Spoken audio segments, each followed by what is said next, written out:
Okay, and greetings from Oxford, England. As you can see, I'm sitting here in my English garden having a great time, and it's because I'm here in Oxford, or Oxfordshire, going back to school. Every year for the past 5 years, I've come back to Oxford University to go to summer school, and here I'm studying modern European history.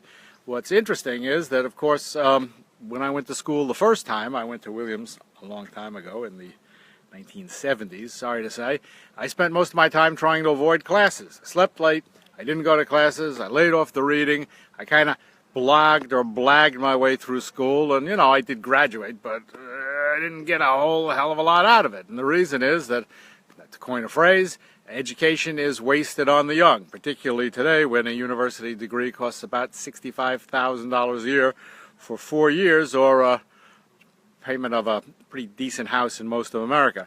So here at Oxford, of course, it's not anywhere near as expensive, but the quality of the education, needless to say, is great. But more than that, it's my own perspective on it, having approached this at the age of 60. There's a lot of 21-year-olds or 18-year-olds or 19-year-olds, particularly now looking towards September, who are going to start university, and they're going to start dropping, or their parents are going to start dropping, enormous amounts of money, probably for people who will not appreciate, as I didn't appreciate, what you can get out of an education. I certainly appreciate it now, and I'm delighted with every day that I spend at Oxford with the faculty there, and they're certainly brilliant people. $65,000 a year for 4 years, that's a lot of money. I used to teach at Columbia and NYU, as you probably know, and when I taught at NYU, my television and filmmaking course, it got fairly popular, and I had about 350 students in the class by the time the faculty threw me out. And the reason the faculty threw me out was I used to start each course by telling people, go back to the bursar's office and get your money back, go buy yourself a camera, and come back and see me, and I can teach you how to make films, at least get started, in about 4 days, and I'll do that.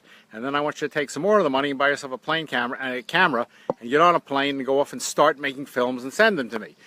In a funny way, this was the precursor for the VJ.com, which is, of course, the site that we run now.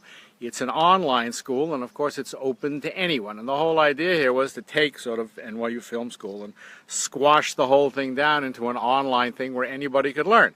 Anybody who's spending $65,000 a year at the age of 18 or 19 to go to film school is, in my opinion, out of their minds, or the parents are out of their minds. So here's a good lesson for you parents who are thinking of doing this. Don't do it. Don't do it. Just don't do it. I mean, you can wait to get an education. I wouldn't wait until I'm 60 like this, but you can certainly wait. But more significantly, if all you want to do is learn how to make movies and video and, filmmaking and stuff, that's why we launched the online school. I mean, it's certainly a business, but to me, it's also a big money saver for you, and certainly the more intelligent way to approach an education in this era of online. So I hope you enjoy that. I'm going to enjoy the rather cool British evening. As you know, we don't have air conditioning here. We don't really need it because it doesn't get all that hot. And guess what? There's no mosquitoes. So see you later. I'm going to watch the sunset.